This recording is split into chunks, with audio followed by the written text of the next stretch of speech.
makurap siya at dinilaan ng labi. Yeah, that was right.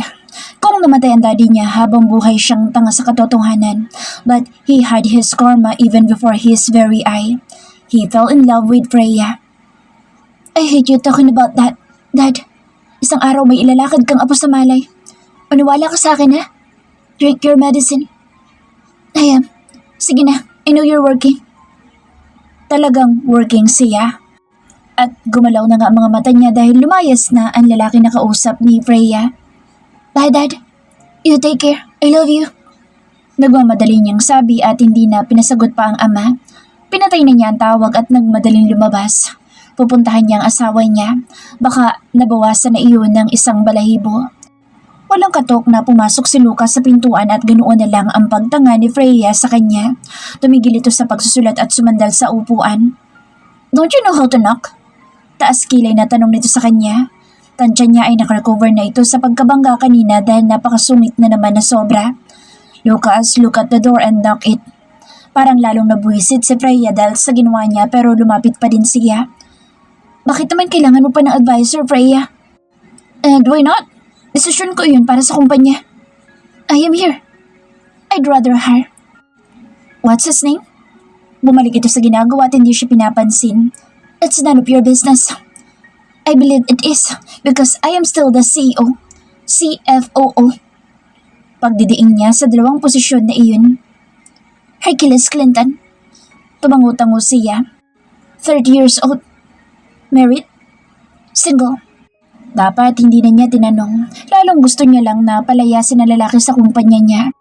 Dapat pala hindi niya nilayasan si Freya nung nakapasok na siya ng lasing sa bahay. Dapat ay binuntis niya ulit ito. Nang may masimasan kasi siya ay nagmamadali siyang lumabas para hindi na sila magpang-abot. Limot kasi niya ang mga ginawa o mga sinabi niya at pasalamat nga siyang buhay pa siya ng mga sandaling iyon na nagising siya. Pero sa susunod na pumasok ulit siya sa bahay nila, hindi siya lalabas ng walang paalam. Doon na siya, bago pa siya maunahan ng advisor na kinakapatid pala nito. Okay, I will not insist to be your advisor. But if you want any advice, I am just here. Nakatitig lang ito sa kanya. I will always be here. Makahulugan na sabi niya pero panira ng moment ang pagbukas ng latchong pintuan at pumasok ang lalaking kinabubusitan niya. Don't you know how to knock? Matapang na tanong niya sa lalaki. Gaya-gaya sa tanong ni Freya sa kanya. Sorry, sir. You can leave us alone, Lucas. We have some discussion to tackle. Gusto ko makinig para malaman ko kung tama. Pinanindigan niya sinabi nang maglakad siya at maupo sa sofa nito. Don't mind me being here. Anya dahil nang sulyapan niya ang asaway parang nakatanga ito sa kanya at hindi makapaniwala na nagpapakatigas siya. Akala ba nito ay basta siya magpapaubaya? Ngayon pa na hindi na siya nagbabalak pa na ma-inlove sa iba dahil ito talaga ang mahal niya. At na-realize niyang tama na nabakuran niya ito dahil kahit ano pa man ang mangyari ay siya pa din ang legal nitong asawa. Akala ba nito ay wala siyang lahing alipunga? Siyempre meron dahil mas makulit pa siya doon. He'll keep on returning and sticking with her no matter how boldly she wanted him away. Kunwari siyang bumuklat ng magazine galing sa ilalim ng center table pero pasilip-silip siya sa dalawa. Kapag may makita siyang pagmamabutihan sa dalawa, baka maipasalvage niya pa ang lalaki. Gustong matawan ni Freya nang lapitan niya si Lucas. Napatakip na lang siya sa labi habang nakamasid sa asawa. Nakatayo siya sa may harap nito habang ito'y humihilik at nakatulog na sa kinaupan. Lumayas na lang si Hercules at nandito pa rin si Lucas sa kanyang opisina. Inantok na siguro ito sa pinag-uusapan nila ng advisor niya kaya nakatulog na. Tumikim siya at para itong naalimpungatan. Napabalikwas sabay tingin sa mesa niya. Nasaan na? Anitong hinahanap malamang si Hercules. He's gone. Uwian na, Mr. CEO. Buong maghapon ka ng tulog. Anya sabay marcha papalabas ng office pero tumawa ito at agad na sumunod sa kanya. Hinaantok kasi ako sa advisor mo, mahal. Mahal? The nerve. Ang corny mo, Lucas. Tigil-tigilan mo nga ako. Nabubuisit na saway ni Freya dito. Ihatid kita, mahal. Kaya ko mag-isa. I borrowed Felix car. Gusto ko lang sanang makita si Charito. Anito kaya naiirita niya itong hinarap. Sino namang Charito sinasabi nito? Baka ibang babae ang hanap mo. Walang Charito sa mansyon. Doon sa libingan meron. Charito Solis. Ini siyang tumalikod at nilakhan ang mga hakbang pero nakasunod pa rin ang lalaki. Si Charito! Charito! Charity! Humalakhak ito pero hinampas niya ito ng kanyang shoulder bag. It's Charity, not Charito! She irritably stated. Tumalikod siyang muli dahil tawa lang ito ng tawa. Napakamasayahin naman yata nito ngayon. Hindi na siya umimik. Wala siyang pagtutol ngayon sa hiling ni Lucas na makita si Diane. Payag siya. Is it okay? If I want to see your daughter, just follow my car. She said and went straight ahead. Yes, mahal. Walang hiya talaga. Hindi na lang pinansin ni Freya ang biglaang pagtingin sa kanila ng isang empleyadang papauwi. Hindi na rin siya magtataka kung isa sa mga araw na darating may chismis na nagaganap sa buong building. Mabuti na lang at medyo ilag ang mga trabahante sa kanya. May takot kumbaga.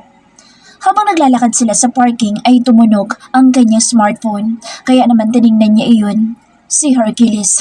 May sinasabi iyon sa text pero hindi niya gaanong mapagtuunan ng pansin. May mga missed calls pala ang lalaki. Paano nangyari na hindi niya narinig iyon? Ganun ba siya kaapektado sa presence ni Lucas? She was reading the text and stayed focused on it until she felt a hand on her elbow, stopping her. Nasa tabi na niyang asawa. Hawak siya dahil may sasakyan na napapalabas. Pinatigil iyon ni Lucas at saka sila tumawid para makarating sa kotse niya.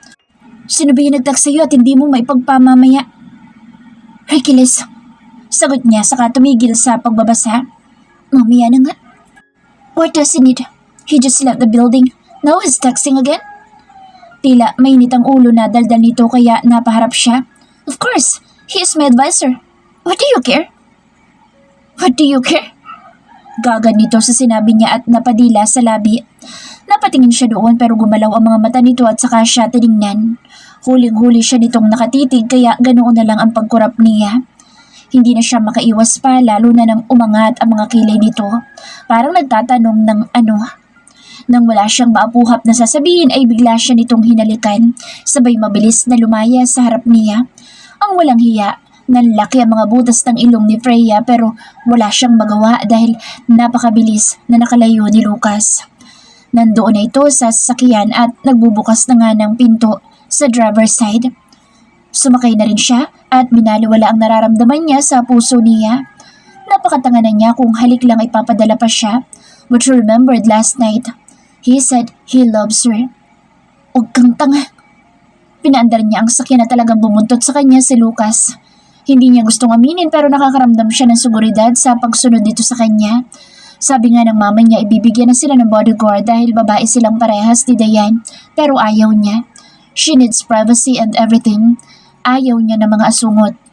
Tama na ang isang asungot sa katauhan ni Lucas. Wala naman siya magagawa dito. Ito ang consequence ng kanyang pagbabalik. Magkikita at magkikita sila parati lalo na at nasa iisa silang kumpanya. Sana lang ay wag na siyang maging easy to get tulad noon. Mahirap na. Pagdating niya sa tapat ng mansyon ay bumaba siya at lumapit sa sasakyan ni Lucas para iyon ay katukin.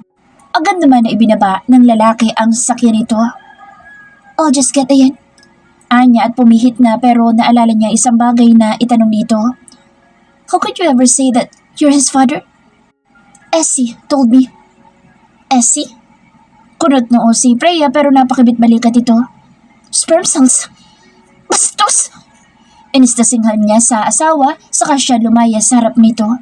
Hindi lang basta uminit ang mukha niya, nagliyab pa. Wala namang bastos dun. Bulong pa nito at parang hindi makapaniwala sa sinabi niya pero alam niyang nananadya si Lucas. And she's quite sure that she really noticed him now. It's because he's getting into her nerves. Mommy! Diane loudly called her, running towards her. Dala nito ang backpack, kasukasunod si Emerald. Hi, baby. Hi, ma. Masiglang bati naman niya. Uwi na ba kayo, anak? Hindi na ba kayo kakain? Umiling siya at nagmamadaling humalik kay Emerald. Next time na lang, ma.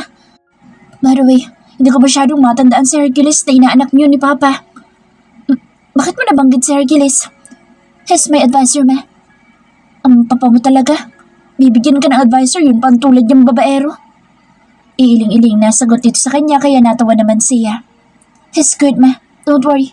May natutunan na ako sa kanya. Tawagan mo nga daw pala ang papa mo bukas tapos sumama kayo sa kanya dahil ibibili ka niya ng bagong sasakyan. What? Okay pa naman yung sasakyan ko. It will just be repaired. It doesn't want it to be repaired. He wants a new car for his princess. Alam mo naman ang amo mo, hindi uso doon ang kahirapan. Parehas silang natawa sa bagay na iyon. It was quite true. Bata pa lang silang dalawa ni Felix, talagang ang papa nila ay sunod sila sa luho. Paano pa daw na sila naging mga Rosales kung hindi sila masusunod sa layaw? Just go with him, baka magtampo pa yun kapag tinanggihan mo. Payo dito sa kanya kaya naman tumango siya. Wala naman siyang magagawa, yun talaga mangyayari. Sasama siya sa papa niya dahil wala namang makapipigil sa gusto nito. Ay Wilma, babay na. Pagkasabi niya ay hinalikan niya ulit si Emerald. Bye-bye Lola. Si Daya naman ang humila sa damit noon para yumuko ang Lola. Bye-bye. Kiss Lolo ha? Ang bata kaya natawa naman si Emerald. Okay, I'll kiss Lolo. I'll tell him it's from Dayan. Lumaki ang ngisi ni Dayan saka kumaway. Mag-iingat kayo ha? Bilin pa ni Emerald sa anak na papalabas na ng pinto. Bye-bye ma. Sagot niya sa ina. Naglakad sila ni Dayan papunta sa gate at bumaba kaagad si Lucas sa sakyan noon nang makita ang anak. Mommy, it's Daddy. Medyo nahiwagaan siya sa salita ng anak niya. Daddy. Dayan just called Lucas Daddy. Who told you he's your daddy? Daddy Felix po and Lolo. Langya talaga ang mag-amang iyon. Parehas na parehas sa lahat ng bagay. But Dayan has the right to know anyway. Tama lang din siguro iyon lalo pat protektado naman ni Lucas ang anak. Magtataka din si Dayan kung bakit ganoon ang galawan ni Lucas. Sinalubong kaagad sila ng asawa niya at kinarga ang bata. Agad noon na pinupong ng halik si Dayan na sa una naman ay parang nahihiya pa na mag-react pero maya-maya tumawa na din. Mommy, di ka galit kapag mabait ako kay Daddy? Daddy? Nakangising sagot ni Lucas. She just called me Daddy and not a Mr. Guy. Ibig ba sabihin nito yung mapapadalas ng punta ko sa inyo? Agad siyang umismi dahil nakatingin si Lucas sa kanya. Mommy, pwede po ba akong sakay sa car ni Daddy? Hindi siya kaagad nakaimik, pero tumango siya pero sa loob niya ay parang masama ang loob niya. Parang napapalapit si Dayan sa ama nito mula nang may mangyari na aksidente kanina. She strongly trusts her father now. Baka isang araw ay ito na ang mas piliin ni Dayan at hindi na siya, samantalang nasanay siya na siya lang ang tumatayong ama at ina ng bata. Wala naman doong ambag si Lucas. Sumakay siya sa kotse niya. Nang maisakay ni Lucas ang bata sa sakyan nito, saglit siyang napatunganga nang makaramdam ng takot. Marahas siyang umiling at narinig ang kanyang smartphone. Cecil, video calling. Inlagay niyang aparato sa harap niya saka iyon sinagot habang binubuhay ang makina ng sasakyan. Hey! Hey! Nakangiti niyang sabi saka siya nag-umpisang mag-drive. Driving? Yeah, but it's okay. Nandito na ako sa kondo, baka bukas pasyalan kita. Nasaan ang inaanak ko? Tanong ni Cecil at hindi niya alam kung paano sasabihin dito na kasama nila si Lucas. She's with Lucas. What? Kitang-kita niya ang pagkadismaya sa mukha ng kaibigan niya. She got fond of him since this morning pagkatapos na nabangga ang sasakyan namin. Oh my God! Irap nito. Malay mo ba kung siya din na may gawa noon para may dahilan siyang mapalapit sa bata? Playing hero. Baka nasobrahan lang ang bangga sa inyo. Tuso siya. At alam mo din yun, Freya. Anito at hindi siya nakaimik. Ang masama pa ay kunin niya ang loob ni Dayan at pagkatapos wala na. Nasa kanya na ang loob ng bata. Nanigas ang mga panga niya sa kinauupuan habang nagmamaneho. Mapapatay niya si Lucas kapag inagaw ng anak niya sa kanya. Sa mga sinasabi ni Cecil talagang tuso si Lucas at napatunayan niya iyon nang linlangin siya noong bata pa siya. Walang papantay sa sayang nararamdaman ni Lucas habang pinagmamasdan ng anak niyang umakyat sa hagdan tapos ay nilingon siya. Daddy, wait! I have to change my dress. Wait for me. I will show you my baby sister. I think she's awake by now. He chuckled and nodded. Malamang gising na talaga dahil maghapon ng tulog. Alam niyang manika ang tinutukoy ni Dayan sa mga sandaling iyon. Baka sa hinaharap ay totoong bata na ang alagaan nito. Wait, Daddy! Ani yun pa sa indoor balcony. Yes, baby. Baka mahulog ka. Don't come too close to the railings. Parang siya ang nananervyos pagkakita sa anak niya na nandoon sa may railing. Nakahawak. Pumihit siya pero ganoon na lang ang gulat niya nang nasa harap niya na si Freya. Nakatingala kay Dayan tapos ay matalim ang mga matang tumingin sa kanya. Sinusumpong na naman ang bruha. Anong kinalaman mo sa pagkabangga namin ni Dayan? Agaran itong tanong sa kanya kaya naman napatanga siya. What? Kunot-no siyang nakatingin dito. Bingi ka ba o guilty? Ikaw may pakana ng pagkakabangga ng sakyan. Napatiimbagang siya sa akusasyon ni Freya sa kanya at nabwisit din siya para isipin nito na magagawa niya iyon. Don't accuse me of being a murderer in front of my child, Freya. Hindi na nakakatuwa mga sinasabi mo. Gagawin mo pa ako mamamatay tao? Yes, I admit I made a mistake before but that doesn't mean I could hard driver and bump your car while my child is inside it. Sumusobra ka na. Galit na sagot niya dito at saglit itong napatda. Akala siguro nito hindi siya sasagot, pero hindi pa rin ito nagpatalo sa kanya. If you're doing this because you want Dayan to get closer to you, then leave us alone. Hindi naman ikaw binalikan namin dito kung hindi ang kumpanya ng papa ko. And you're not even sure if she's yours? Tumikos ang labi niya. Sino namang nakausap mo para ganyan ang ibinta mo sa akin? Kung talagang hindi ako ang ama ni Dayan, patunayan mo sa paternity testing o kaya sabihin mo sa harap ng bata na hindi ako tatay niya. Hindi yung pati pagkakabangga nyo, ako pang sinisisi mo. Naiinis niya itong nilayasan at naupo siya sa sofa. Pumihit si Freya at hinarap siya pero tiningnan niya ito. Isang salita mo pa, Freya. Mabubuntis ka sa ikalawang Dayan. Banda niya dito at hindi ito nakaimik. Tumalikod itong muli at pumanik sa hagdan. Lumalagatak ang takong ng suot na sapatos. Dahan-dahan, baka mahulog ka. Hindi kita abutin. He said with a calm voice now, watching her steps. Ngayon niya naiisip na minahal niya ang mga katangian na ito ni Freya noon pa man. Mataray na talaga ito noon pa pero nang makilala niya sa maikling panahon ay nakita niyang napaka mapagpakumbaba nitong tao. Kahit sa mga tauhan, she was sweet and really caring. Hindi siya nagtataka na napalaki nito si Dayan na mag-isa. Ang naiinis siya ngayon ay may sumusulsul dito na huwag siyang bigyan ng pagkakataon at patuloy na mabaon si Freya sa galit, hinanakit at takot sa kanya. Tom, nagalit tuloy siya at napagsalitaan niya. Sobra naman kasing akusasyon iyon. Ang pagpapaibig nga dito at iwanan ito ay hindi niya napagtagumpayan yung pa kayang saktan nito, physical man o hindi. Wala na.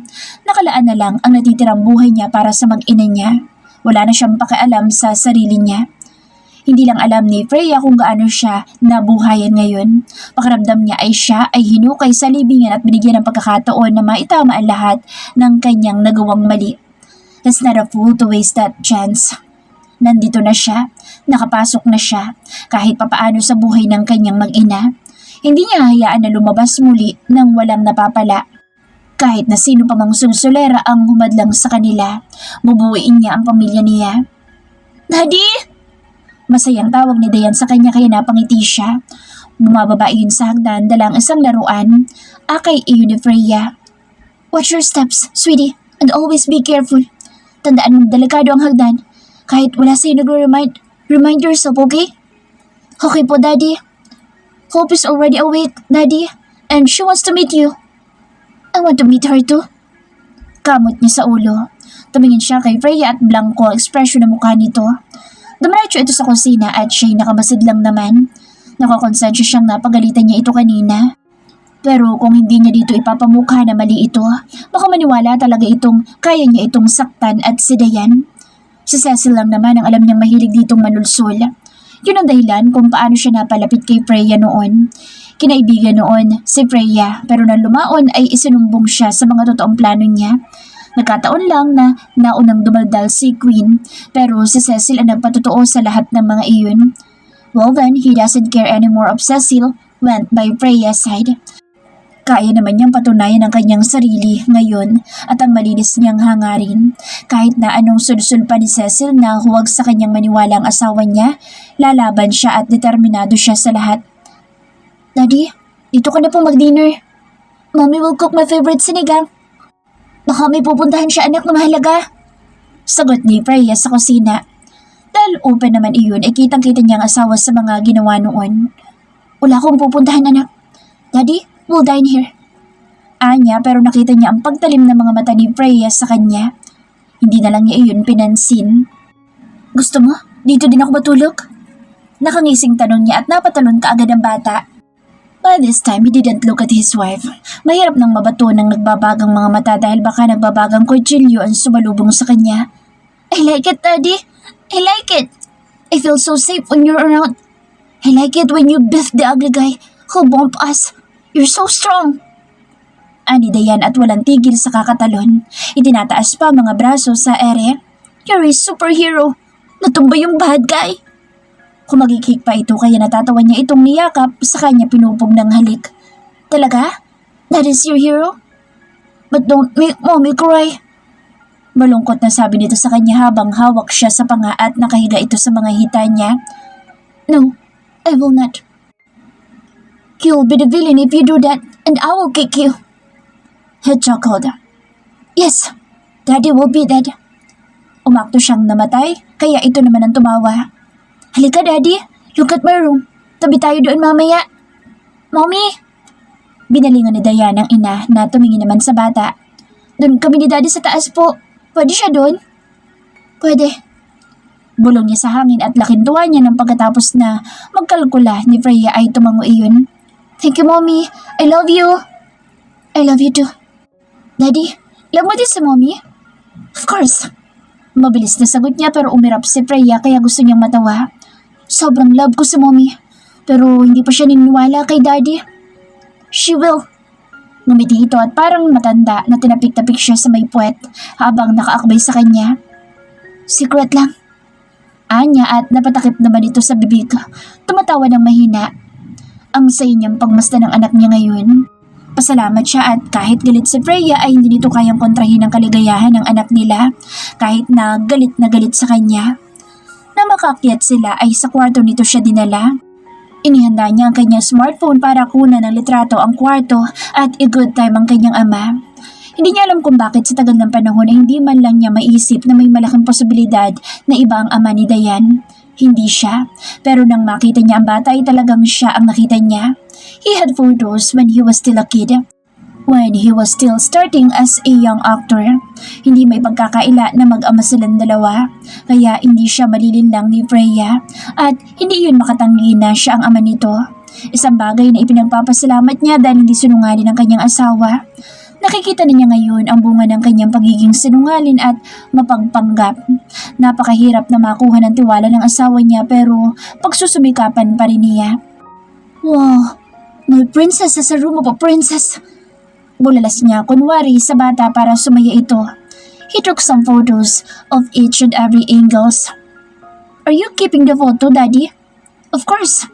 You sit on the bed, baby, and pose. Okay. Anito sa mabilis na sumunod sa utos niya. Kumuha pa si Dayan ng isang aklat at nagkunwaring nagbabasa pero nakatingala sa kisame. He laughed. Umana ka talaga sa tatay mo. Anya rito. May potensyal itong maging artista at maging model. Napakabata pa nito ay nakuha na lahat ng pwedeng manahin sa kanya. Excited niyang tinignan ang mga litrato at casual ang pagkakangiti habang nakatingin. Sayang, sinayan niya ang napakaraming taon na pwede niya itong maalagaan. Hindi niya ito nakita noong baby pa. Hindi niya ito nahawakan. He was never there in her first milestone. Daddy, you seem sad.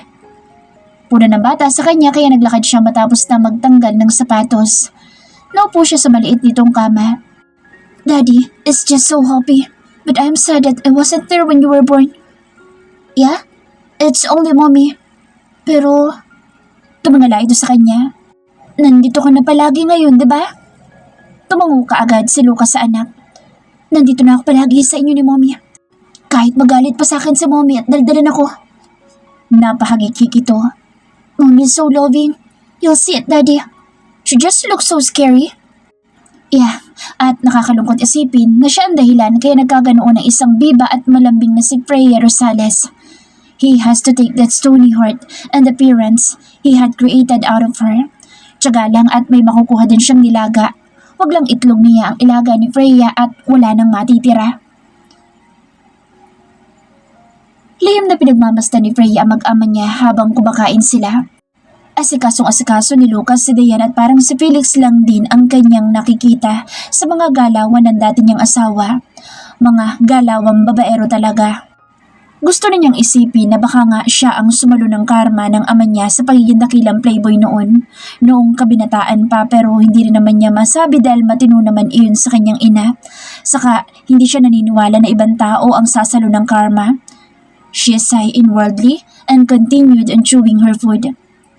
Daddy, you help me brush my teeth and help me with my pajamas. Anyaya na ni Dayan sa ama na agad na napatingin sa kanya. Napatingin din siya. Your mommy, no one will help her. Anito naman. It's okay. Siya rin samahan mo kasi gusto niya mag-moment. She knows where to her things. Just a sister. Yes, mahal. Dayan covered her little mouth to muffle her giggle but it still came out. Sinarili na lang niya ang pag-iling. Tumayo na ang dalawa't excited ang bata na isama ang ama sa itaas. Wala ka bang balak na kumuha ng kasambahay, Freya? Tanong ni Lucas sa kanya.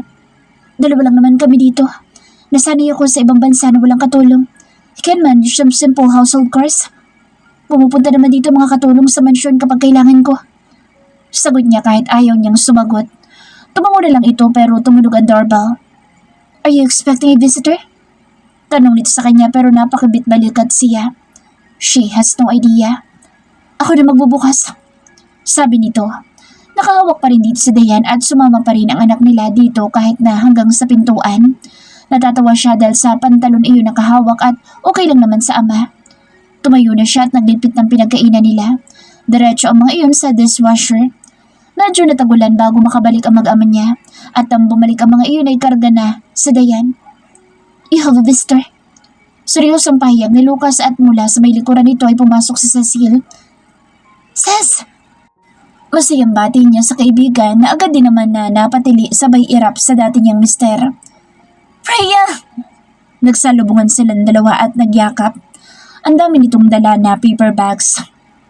Diane had one in her hands. Itong pasalubong ko. I know na rich kid ka, pero ipagpasalamat mo na itong nakayanan ko kahit hindi milyones ang halaga. Palatak nito sa kanya. Sira ka talaga. Of course naman. Kumain ka na ba? I have sinigang here. Halika, makikikain talaga ako kasi nahirapan akong maganap dito. Di ka nagre-reply. May busita ka pala. Daldal pa nito at medyo pinandilatan niya dahil kay Diane. Sorry. But I'm not sorry pa din. Pakarga nga muna sa inaanak ko. Paganda mo na ako, Mare. Nilapitan ni Cecil si Lucas at kinuha ang bata mula doon. Parehas na hindi maipinta ang pagmumukha ng dalawa sa isa't isa. Hindi naman niya masasabing traidor si Cecil dahil lang sa pagsusumbong noon sa kanya noon. Naawa lang siguro sa kanya, kaya lang huli na din nga dahil naikasal na silang dalawa ni Lucas. Daddy will sleep here, Tita Ces. Imporma ni Dayan dito kaya lumingon iyon at umangat ang mga nakaguhit na mga kilay. She asked. Ani naman niya na ang tinutukoy ay si Dayan. Bakit, Cecil? May masama bang dito kung matulog kasama ng anak ko? Tanong ni Lucas kaya napatigil si Freya sa paglalagay ng mga kubyerto sa lamesa. Meron, dahil ikaw ang dakilang maluloko kaya mas dapat na maagang malaman ni Dayan ang ugali mo. Diyos ko, napatutop siya sa noo. Hindi pwede na ganito ang makikita ng anak niya. Umiiwas nga siyang makipagbangayan tapos ngayon ay nagbabangayan naman ang dalawa ni Lucas at Cecil. Why are you so concerned? Hinuhulaan mo na kaagad ang lahat. Hindi ka naman nakakasiguro sa takbo ng isip mo. Enough of that.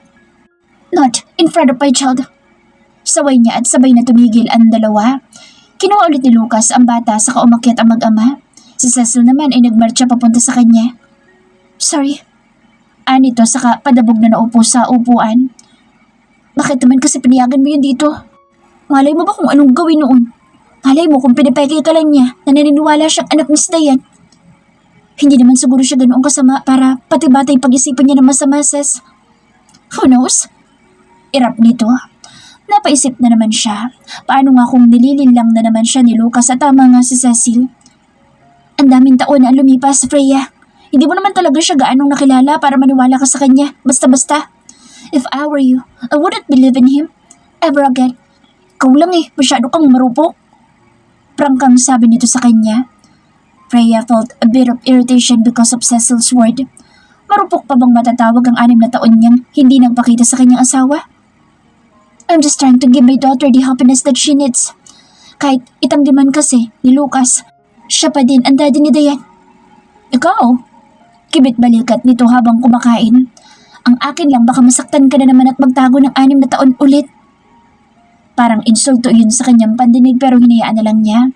If she doesn't know this woman, she'll probably say that Cecil is insulting her. Talagang ang bunga nga lang nito'y napaka-prangka at hindi na niya mababago pa iyon.